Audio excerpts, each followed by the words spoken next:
Welcome to double seven media. నేను మీ ఆదినారాయణ. నా video చూస్తున్న ప్రతి ఒక్కరూ వీడియోను లైక్ చేసి షేర్ చేసి కామెంట్ చేస్తారని ఆశిస్తున్నాను. మీ సపోర్ట్ నాకు ఎప్పుడు ఉండాలని కోరుకుంటున్నాను. ఇక వీడియోలోకి వెళితే 2019లో వైఎస్ఆర్ కాంగ్రెస్ పార్టీ అధికారంలో ఉన్నప్పుడు అప్పట్లో ఆ పార్టీకి చెందిన పలువురు నాయకులు తెలుగుదేశం పార్టీ నాయకులను జనసేన పార్టీ నాయకులను అసభ్యకరంగా మాట్లాడి సోషల్ మీడియాలో పోస్టులు కూడా పెట్టారని ఇప్పుడు చాలామంది వైఎస్ఆర్ కాంగ్రెస్ పార్టీ నాయకులపై కూటమి ప్రభుత్వం అధికారంలోకి వచ్చాక కేసులు పెడుతుంది. అప్పట్లో వైఎస్ఆర్ కాంగ్రెస్ పార్టీ అధికారంలో ఉన్నప్పుడు ఎక్కువగా ఎవరు మాట్లాడారు అంటే ఎక్కువగా కూటమి నాయకులు చెప్పే పేర్లు కొడాలి నాని, వల్లభనేని వంశీ, ఆర్కే రోజా, అంబటి రాంబాబు, పేర్ని నాని, ఇలా చాలామంది వైఎస్ఆర్ కాంగ్రెస్ పార్టీ నాయకులు ప్రతిపక్ష నాయకులపై అసభ్య పదజాలంతో మాట్లాడారు అని ఇప్పటికీ వీళ్ళ పేర్లు కూటమి నాయకులు చెప్తూనే ఉంటారు. వీరితో పాటు ఇంకా చాలామంది వైసీపీ నాయకులు మాట్లాడేవారు కూడా ఉన్నారు. అయితే ఎక్కువగా వీరి పేర్లు బయటకు వస్తూ ఉంటాయి. ఇప్పుడు తాజాగా పోసాని కృష్ణమురళి, మాజీ వైసీపీ నేత, ప్రస్తుతం ఆయన రాజకీయాల నుంచి దూరమయ్యారు, తప్పుకున్నారు, పూర్తిగా రాజకీయ సన్యాసం తీసుకున్నారు. ప్రస్తుతం ఆయన ఏ పార్టీలో లేరు.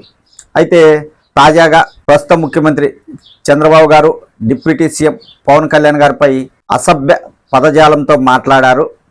ఆయన మాట్లాడిన మాటలు విద్వేషాలు రెచ్చగొట్టేలా ఉన్నాయి, మహిళలను కించపరిచేలా ఆయన వ్యాఖ్యలు చేశారు అని ప్రస్తుతం ఆయన మీద కేసులు పెట్టడం జరిగింది. ఇక్కడ మనం గమనించాల్సింది ఏంటంటే, గతంలో రాజకీయ నాయకులు ఎలా ఉండేవారంటే రాజకీయ విలువలతో కూడిన వ్యాఖ్యలు చేసేవారు, వ్యక్తిగత వ్యాఖ్యలు చేసేవారు కాదు. చాలా విలువగా, చాలా జాగ్రత్తగా విమర్శలు చేసేవారు. ఇప్పుడు అలాంటి పరిస్థితి లేదు. ఇష్టారాజ్యంగా ఒకరిపై ఒకరు వ్యక్తిగత దూషణలు కూడా చేసుకుంటున్నారు. అయితే ఇక్కడ మనం గమనించాల్సింది ఏంటంటే, వైఎస్ఆర్ కాంగ్రెస్ పార్టీలో మాత్రమే అసభ్య పదజాలంతో మాట్లాడేవారు ఉన్నారా, లేదా ఇతర పార్టీల్లో కూడా ఉన్నారా అనేది కూడా ఒకసారి ఆలోచించాలి. ప్రతి పార్టీలో అసభ్య పదజాలంతో మాట్లాడే రాజకీయ నాయకులు ఎవరో ఒకరు ఉంటారు.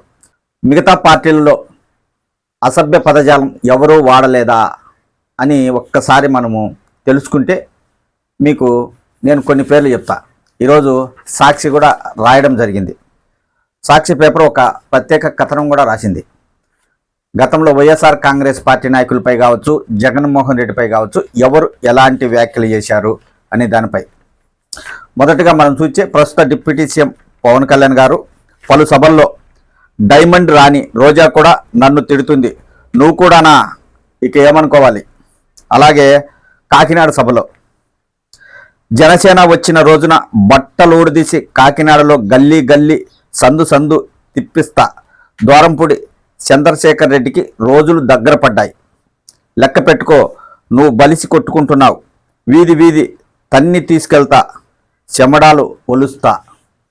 ఇది ఒక చోట. అయితే జనసేన ఆఫీసులో తమాషగా ఉంది ఆ కొడకల్లారా, ప్యాకేజీ గీకేజీ అంటే చెప్పు చూపిస్తూ పళ్ళు రాలగొడతా, అరే ఎదవల్లారా, సన్నాసుల్లారా, సవటల్లారా, దద్దమ్మల్లారా, ఒంటి చేత్తో వచ్చి మెడ పిసికి తొక్కి చంపేస్తా అనే వ్యాఖ్యలు ఆయన చేశారని.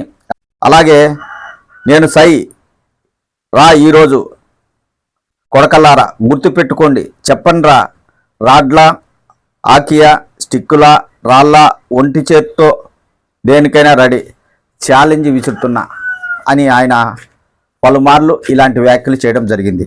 అలాగే టీడీపీ ఆఫీసులో పట్టాభి గారు మాట్లాడారు. ఆయన ఏమని మాట్లాడారు, తాడేపల్లి ప్యాలెస్ దద్దమ్మకు చెప్తున్నా, అరే బోసిడికే, నీకు దమ్ముంటే తెలంగాణ పోలీసులకు ఇవ్వు నోటీసులు, తమిళనాడు యూపీ పోలీసులకు ఇవ్వురా నోటీసులు అంటూ ఆయన వ్యాఖ్యలు చేశారు. అప్పట్లో ఈ వ్యాఖ్యలు చాలా దుమారమే లేపాయి. అలాగే ప్రస్తుత స్పీకర్ గారు, సభాపతి గారు కూడా కొన్ని వ్యాఖ్యలు చేశారు. ఆయనే అయ్యన్న పాత్రుడు. ఆయన ఈ విధంగా మాట్లాడారు, జగన్ ఓడిపోయాడు కానీ సావలేదు, సచ్చేదాకా కొట్టాలి. అలాగే ముఖ్యమంత్రి సైకో నా కొడుకు, చెత్తపై పన్ను వేసే వాడిని చెత్త నా కొడుకు అని కాకుండా ఏమనాలి? ఈ వ్యాఖ్యలు కూడా అప్పట్లో చాలా బాగా విస్తృతంగా వైరల్ అయ్యాయి.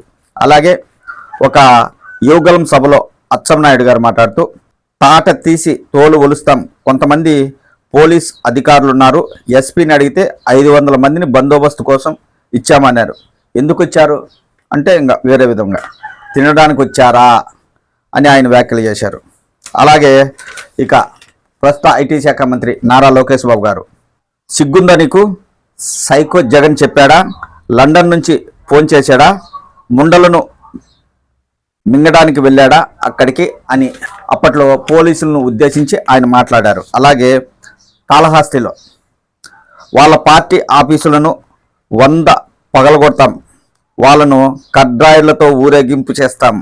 అలాగే యుగలం పాదయాత్రలో సన్నబియ్యం సన్నాసిని కడ్రాయితో గుడివాడలో ఊరేగిస్తా, ఉత్సవోయిస్తా అని వ్యాఖ్యానించండి. అలాగే ఏం పీకలేడు, జగన్ తాతే పీకలేదు, అతని తండ్రే పీకలేకపోయాడు, మా వెంట్రుకు కూడా పీకలేడు. ఇవి ప్రస్తుత ఐటీ శాఖ మంత్రి నారా లోకేష్ బాబు గారు చేసిన వ్యాఖ్యలు గతంలో. ఈ వ్యాఖ్యలు మనం చెప్తున్నాయి కాదు, సాక్షిలో ప్రత్యేకంగా అప్పట్లో ఏ నాయకుడు ఏమేం మాట్లాడారు అనేది రాయడం జరిగింది. మనం చెప్పబోయేది ఏంటంటే, ఏ రాజకీయ పార్టీలో తక్కువ నాయకులు లేరు, అందరూ అసభ్య పదజాలంతో మాట్లాడడానికి సిద్ధపడుతున్నారు. చాలా వరకు రాజకీయ విమర్శల కంటే వ్యక్తిగత విమర్శలకే ఎక్కువ ప్రాధాన్యత ఇస్తున్నారు ఏ పార్టీలోనైనా. అలాంటి పరిస్థితులు మన రాష్ట్రంలో ఉన్నాయి. వైఎస్ఆర్ కాంగ్రెస్ పార్టీలో ఉన్నారు, జనసేనలో ఉన్నారు, తెలుగుదేశం పార్టీలో ఉన్నారు. అన్ని పార్టీలలో అసభ్య పదజాలంతో మాట్లాడే రాజకీయ నాయకులు ఉన్నారు. వాళ్ళు అలా మాట్లాడినప్పుడు వారిని అభిమానించేవారు కావచ్చు, ఆ పార్టీ సానుభూతి పరులు కావచ్చు, చాలా సంతోషపడతారు. అయితే అధికార పక్షంలో ఉన్నప్పుడు ఇలాంటివి మాట్లాడినా పెద్దగా నష్టం ఉండదు. ఎప్పుడైతే అధికారం పోతుందో, ప్రతిపక్షంలోకి రాగానే అలాంటి వారిపై కేసులు పెడుతూ ఉంటారు. ఇది మన రాష్ట్రంలో పరిస్థితి. అన్ని పార్టీలలో అసభ్య పదజాలంతో మాట్లాడే రాజకీయ నాయకులు ఉన్నారు. ఇది వాస్తవం, ఇది అందరికీ తెలుసు.